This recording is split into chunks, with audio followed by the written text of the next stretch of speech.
해병대수사본부가 8명의 혐의, 특히 임성근 사단장 혐의 내용까지 적시한 거를 수사 자료를 이첩을 했던 걸 갖고 와서 조사본부에서 들여다봤으면 지시를 받았을 거 아니에요?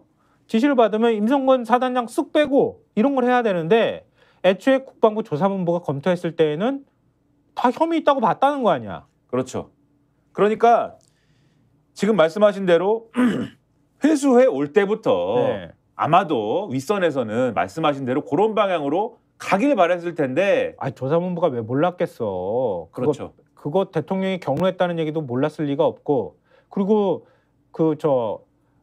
박정훈 대령 항명죄로 기소까지 한 상황이잖아요. 그렇죠. 그런 상황에서 조사본부가 들여다보는데 누굴 빼고 넣으라고 할지를 왜 몰랐겠어. 그렇죠. 근데 요걸 재검토해서 첫 보고서를 써놨는데 예. 그 보고서를 보니까 야, 이게 윗선에서 원하는 바가 별로 적용이 안 됐더라.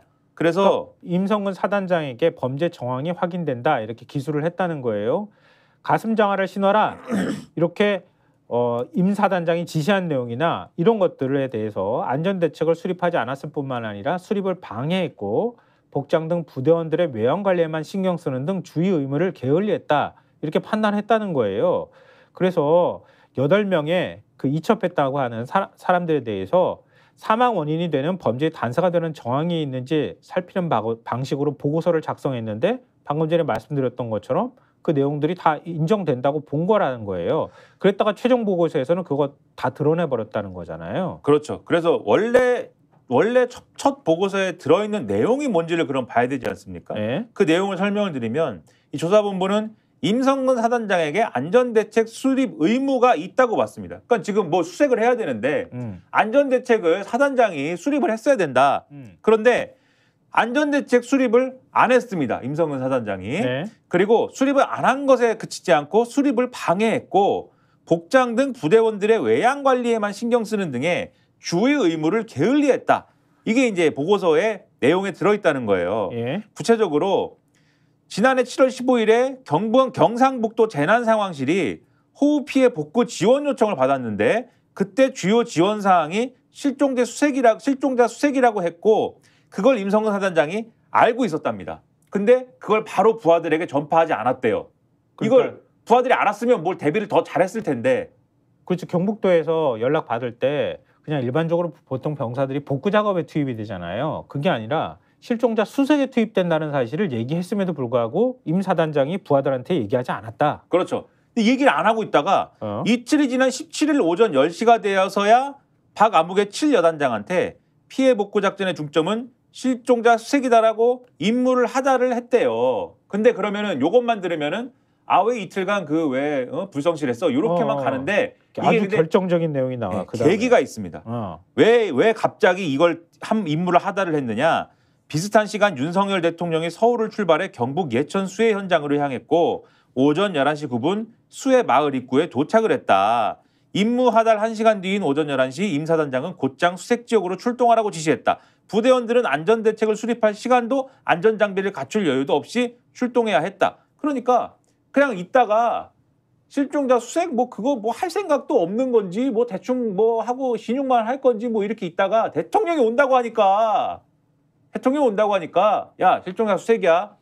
근데 그렇게 하면서 부하들을 쪼은 거잖아. 그렇죠. 바둑판처럼 저 수색 좀 제대로 좀 해. 내려가서 해. 그렇게 해가지고 계속 쪼은 거잖아요. 밑에 여단장하고 그렇죠. 막 대대장들이 난리가 났잖아 지금. 그래서 이렇게 우르르 출동을 했는데 그 다음 날이 이제 18일이에요. 현장 지도를 하는데 임성근 사단장이 병력들이 물에 들어가지 않고 도로 위주로 수색 활동을 하는 거를 보면서 수변에 내려가서 수풀을 해치고 찔러봐야 된다. 그래. 그런 물가에 들어가는 그런 방법으로 71대대가 실종자를 찾은 거 아니냐. 내려가는 사람은 그리고 가슴 장화를 신어라. 이렇게 구체적 수색 방법을 거론을 했다는 겁니다. 그래서 결국 최상병이 장화를 신고 수중 실종자 수색을 하게끔 했다. 이렇게 보고서가 적시가 돼 있는 거고, 그리고 18일 수색작전을 지휘하던 육군 제2작전사령부가 안전교육을 해라 이렇게 지시를 했대요. 안전교육을 해야겠죠.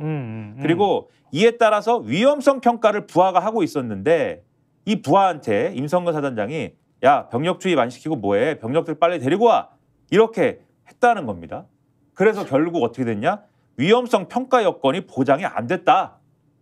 그러니까 위험성을 평가하고 안전교육을 해야 되는데 임성근 사단장이 그러고 있는 걸 보면서 야 뭐해 빨리 안 하고 뭐해 수색을 안 하고 뭐해 빨리 안정성 평가를 못하게 한 거예요. 그러니까 그리고 현장 지도를 하면서도 복장 착용 미흡 일부 체육 못 쓴 인원 있음 슈트 안에도 빨간색 추리닝 입고 해병대가 눈에 확 띌 수 있도록 가급적 적색 티 입고 작업을 지시한 점도 사고 원인으로 꼽혔다. 보고서는 안전대책이나 안전확보 업무를 게을리했다며 이런 지시는 최상병 소속 7대대장으로 하여금 현장 통제보다 사단장 방문 지역에 먼저 가 외적 자세만 확인하게 해 대대장의 안전 업무를 회방한 거다. 이렇게 보고서에다가 썼다라고 합니다. 그리고 우리가 다 아는 거 19일 오전 6시 50분에 공보 정훈 실장에게 수중 수색 중인 사진을 보고받고 훌륭하게 공보 업무를 했다. 이렇게 칭찬한 것도 주의 의무를 다하지 않은 정황으로 이 보고서에 적시가 됐다고 해요. 그러니까 이렇게 얘기한 2시간 10분 뒤에 최상병이 실종됐지 않습니까?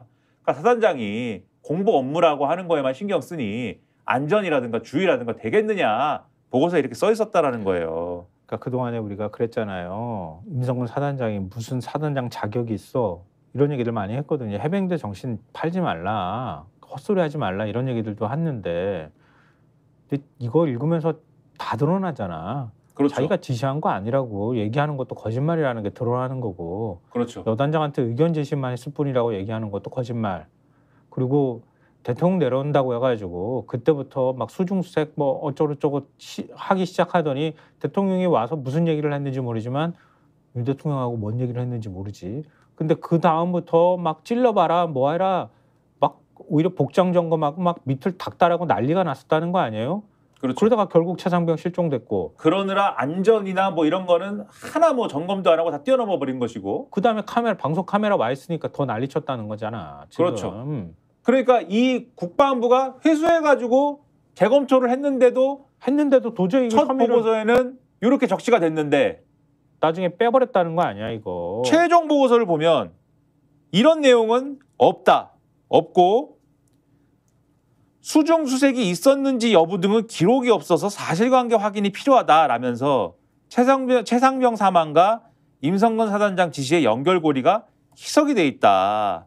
그래서 첫 보고서에는 아마도 조사본부가 그러니까 이 국방부 검찰단이 현장 간부 2명만 제외하고 임성근 사단장을 포함한 관계자 6명의 혐의를 특정하려고 했던 것으로 추정이 되는데 그런 내용으로 써 있는데 최종 보고서에는 임성근 사단장 관련 표현이 누그러졌고 또 이 첫 보고서에 이제 구체적으로 임성근 사단장의 지시와 행동이 최상병 사망으로 어떻게 연결돼 있는지 등등에 대한 내용은 다 없어졌다. 그리고 실제로 결국은 혐의에 들어간 거는 앞서 말씀드린 그냥 안전관리 소홀 등의 저항이 발견됐다. 요 정도만 쓰고 말았다는 거 아니에요? 오히려 첫 보고서에서 제외하려고 했던 2명이 오히려 혐의가 적용이 되고 나머지 6명이 빠진 결과가 나온 것이죠. 그리고 지금 이제 현장 간부 2명만 혐의자로 적시를 한 거잖아요. 그러니까 첫 보고서에서는 이 기사가 추정하기로는 그 2명은 빼려고 한 건데.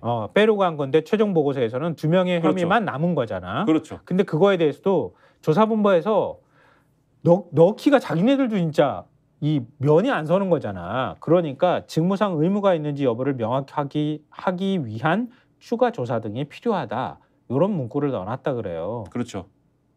그러니까 두 사람이 안전 업무를 소홀히 했지만 혐의를 특정하기에는 부족하다. 이렇게 얘기를 했다는 거예요. 그러면 우리가 추정할 때 첫 보고서 내용 다 이랬는데 왜 최종 보고서 이 모양이 됐느냐. 중간에 무슨 일이 있었느냐. 의심할 수밖에 없잖아요. 그렇죠. 지금까지 드러난 거는 이 국방부 조사본부하고 그 윗선이 국방부 장관의 그 법무관리관에 뭐 해가지고 엄청나게 통화가 많이 이루어지고 이런 내용이 이전에 보도가 됐다라고 말씀을 쭉 드린 바 있는데 이 기사에 이렇게 되어 있습니다. 조사본부의 첫 보고서가 군내에 공유된 지 사흘 뒤인 지난해 8월 17일 이종섭 당시 국방부 장관은 김동혁 국방부 검찰단장과 유재훈 법무관리반 조사본부장을 불러 재검토 결과를 두고 회의했다. 이 회의 뒤 조사본부의 검토 결과는 최종 보고서 내용대로 정리됐다. 스픽스는 말하는 언론입니다. 대세는 유튜브, 그중에서 스픽스. 좋아요, 댓글, 구독, 알림 설정. 여러분이 저희를 사랑해 주시고 우리가 여러분을 사랑하는 4가지 방법입니다.